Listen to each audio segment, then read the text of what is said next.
Dans cette vidéo, nous allons découvrir la formule qui permet de calculer la primitive d'un polynôme.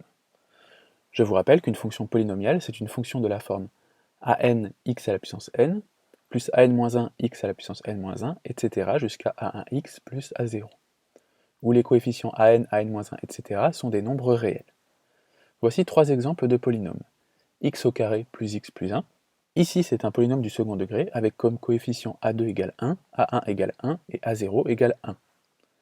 Un deuxième exemple, 5x au cube moins 6x au carré plus 16x moins 2.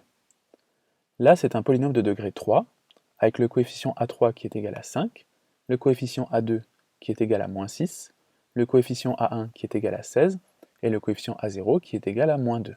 On n'est pas obligé d'utiliser des coefficients entiers, comme on peut le voir dans le dernier exemple. Ici, nous avons un polynôme de degré 7, avec a7 égale à 13, a5 égale moins pi, a2 égale à 16 et a1 égale 18. Les coefficients a6, a4 et a0 sont tous égaux à 0, car on ne voit pas de terme de degré 6, 4 ou 0 apparaître. Pour trouver une formule qui permet de calculer la primitive d'un polynôme, nous allons devoir remarquer trois points. Premier point, une primitive de la fonction x à la puissance n est la fonction qui à x associe x à la puissance n plus 1 sur n plus 1. Deuxième point, lorsque je dérive une fonction qui peut s'écrire sous la forme k fois f, vous avez vu dans votre cours sur la dérivation que cela donne k fois f'. On sait donc que le diagramme suivant fonctionne. Lorsque je dérive kf, j'obtiens kf', et donc si grand F est une primitive de petit f, k fois grand F sera une primitive de k fois petit f. Ce qu'il faut tirer de ça, c'est que, par exemple, comme x au cube sur 3 est une primitive de x au carré, eh bien 5x au cube sur 3 sera une primitive de 5x au carré.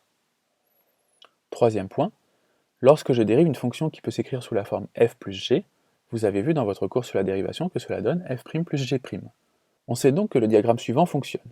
Lorsque je dérive f plus g, j'obtiens f' plus g', et donc si grand F et grand G sont des primitives de petit f et petit g, grand F plus grand G sera une primitive de petit f plus petit g. Ce qu'il faut tirer de ça, c'est que par exemple, comme 5x au cube sur 3 est une primitive de 5x au carré, et que x au carré sur 2 est une primitive de x, eh bien 5x au cube sur 3 plus x au carré sur 2 sera une primitive de 5x au carré plus x. Utilisons ces trois points pour trouver la formule qui donne une primitive d'un polynôme quelconque. On va commencer par constater que a0 c'est égal à a0 fois 1. Donc on va rajouter 1 fois 1 à la fin de notre expression. Puis nous allons écrire les primitives de toutes les fonctions puissance en utilisant le premier point. Pour x à la puissance n, on obtient x à la puissance n plus 1 sur n plus 1. Pour x à la puissance n moins 1, on obtient x à la puissance n sur n, etc. jusqu'à 1, dont une primitive est x. Puis on multiplie les coefficients. Comme on l'a vu dans le deuxième point, on a tout à fait le droit de le faire. Ensuite on rajoute les plus, car on a vu dans le troisième point qu'on pouvait le faire sans problème. Et enfin, on n'oublie pas d'ajouter les constantes pour avoir toutes les primitives et non une seule primitive. Nous allons écrire cette formule dans une proposition. J'en profite pour vous faire une petite remarque. Comme on peut le voir, la primitive d'un polynôme de degré n est un polynôme de degré n plus 1. C'est-à-dire que quand on primitive une fonction polynôme, on obtient à nouveau un polynôme, mais cette fois d'un degré supérieur de 1 cran. C'est une constatation que nous avions déjà faite dans le chapitre de dérivation, mais en sens inverse. Quand on dérive un polynôme, on obtient un polynôme de degré inférieur d'1 cran. Pour conclure, cette formule est à apprendre par cœur et c'est tout ce qu'il faudra retenir de ce cours. Voyons maintenant un exercice typique où il s'agit de trouver la dérivée d'une fonction polynôme. On peut appliquer directement la formule, mais c'est aussi simple d'utiliser la même technique que celle que nous venons de voir. On commence par voir que 2, c'est égal à 2 fois 1.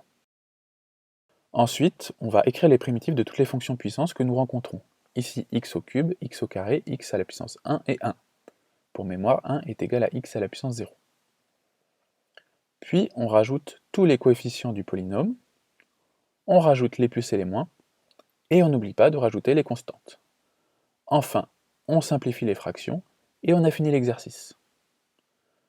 Pour vous exercer chez vous, je vous propose les trois exercices suivants, et je vous laisse faire un arrêt sur image si vous voulez le faire chez vous.